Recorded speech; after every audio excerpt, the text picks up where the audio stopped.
c'est peut-être passé sous ton radar. Pas de lancement tonitruant, pas de conférence géante.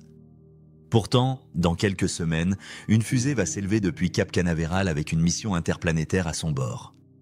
Une mission qui pourrait bien changer l'équilibre de la course vers Mars. Cette fusée, ce n'est pas Falcon 9, ni Starship. C'est New Glenn, le lanceur géant de Blue Origin, la société de Jeff Bezos. Et cette mission s'appelle Escapade. 2 petites sondes pour étudier un phénomène invisible mais essentiel, la magnétosphère martienne. Alors que SpaceX fait le show avec Starship, c'est peut-être Blue Origin qui est en train de griller la priorité, discrètement mais sûrement. L'objectif est clair, comprendre comment le vent solaire interagit avec l'atmosphère de Mars, comment la planète perd ses gaz dans l'espace et comment cela a pu transformer un monde potentiellement habitable en désert glacé. Ce n'est pas de la science-fiction. Ce sont des données critiques pour préparer l'arrivée des humains sur Mars. Et aujourd'hui, on va plonger ensemble dans les coulisses de cette mission qui marque un tournant dans l'exploration spatiale. Salut à toi, et si ce genre de contenu te passionne, je t'invite à t'abonner dès maintenant.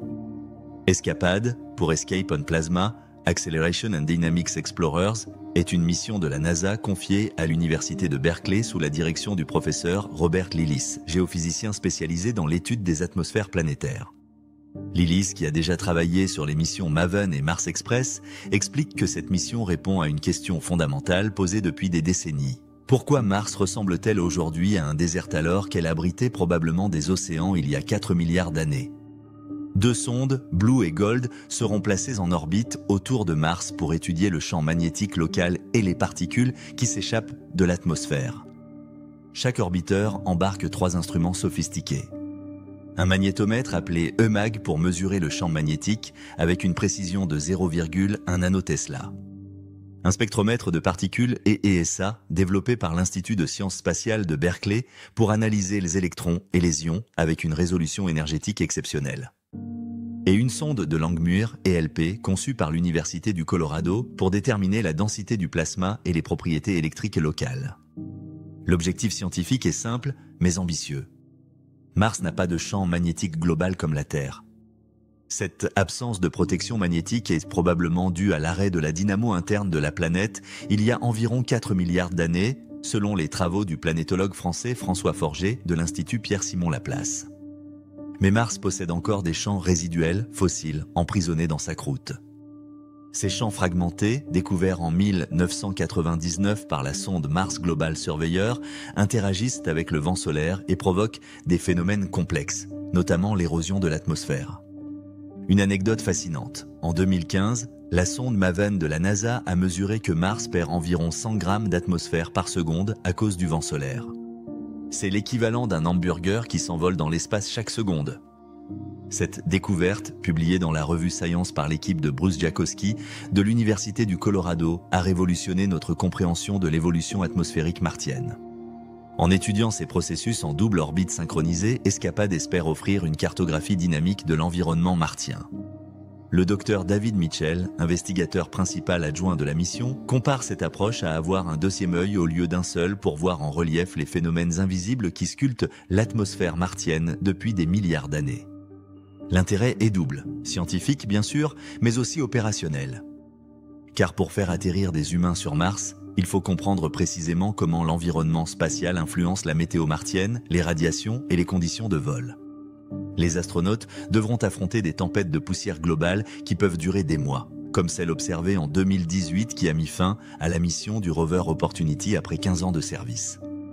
Le lancement est prévu pour la fin septembre 2025, depuis la base de lancement SLC-36 à Cap Canaveral.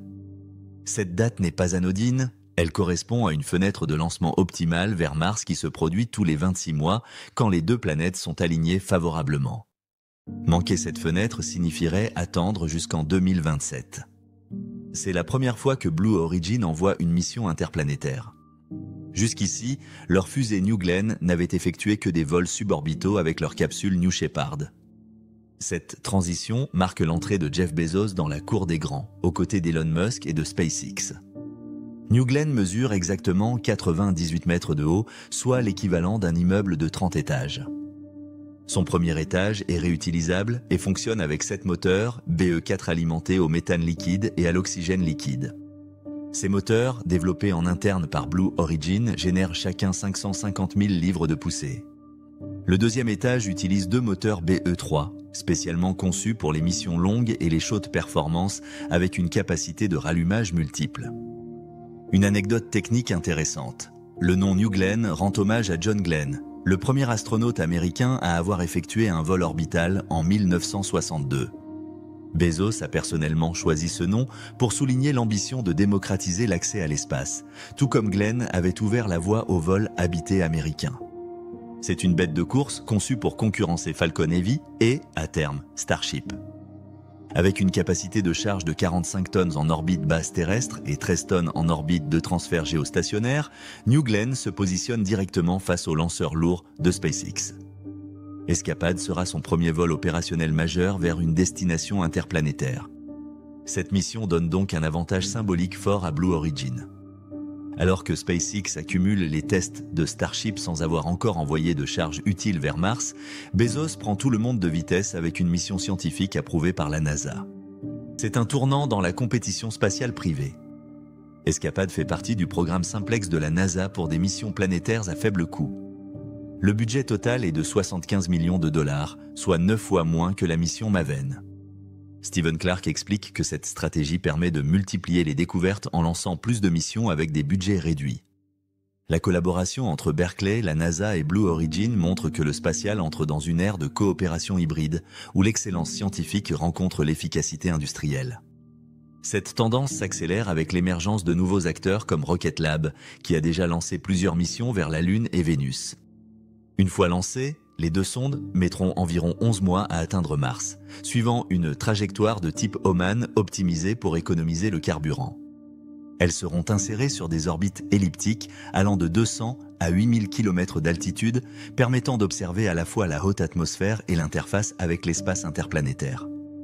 Grâce à cette géométrie orbitale, elles pourront observer simultanément différentes zones de l'atmosphère et du champ magnétique. Les scientifiques espèrent identifier les zones d'échappement atmosphérique, là où les particules quittent la planète pour de bon. Cette cartographie en 3 dimensions sera une première dans l'histoire de l'exploration martienne. Ce processus d'érosion atmosphérique est crucial pour comprendre pourquoi Mars a perdu son atmosphère et est devenu un désert froid. À l'origine, selon les modèles climatiques développés par l'équipe de James Casting de l'Université de Pennsylvanie, la planète rouge avait probablement des rivières, des lacs et une atmosphère plus épaisse avec une pression similaire à celle de la Terre aujourd'hui. Les preuves géologiques sont nombreuses.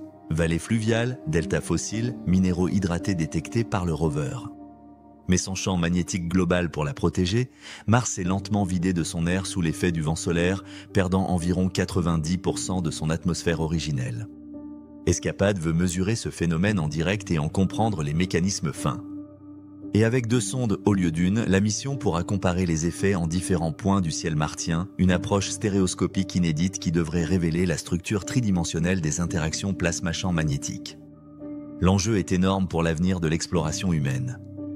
En comprenant ce mécanisme, on pourra aussi mieux évaluer la faisabilité d'une colonisation martienne à long terme et développer des technologies de protection pour les futurs habitats. La mission est aussi un tremplin stratégique pour Blue Origin. Si elle réussit, elle prouvera la fiabilité de New Glenn pour les missions scientifiques de la NASA, ouvrant la voie à des contrats plus ambitieux. Jeff Bezos a toujours affiché sa vision de bâtir une infrastructure spatiale pour des millions de personnes. Escapade représente la première brique sérieuse de cette ambition grandiose. Pour l'instant, SpaceX conserve l'avantage sur le volume de lancement et la cadence avec plus de 100 missions réussies en 2024. Mais Blue Origin, avec ce coup stratégique vers Mars, montre qu'il peut devenir un acteur incontournable de l'exploration interplanétaire. Ce n'est pas un simple duel technologique, c'est une vraie course de vision à long terme.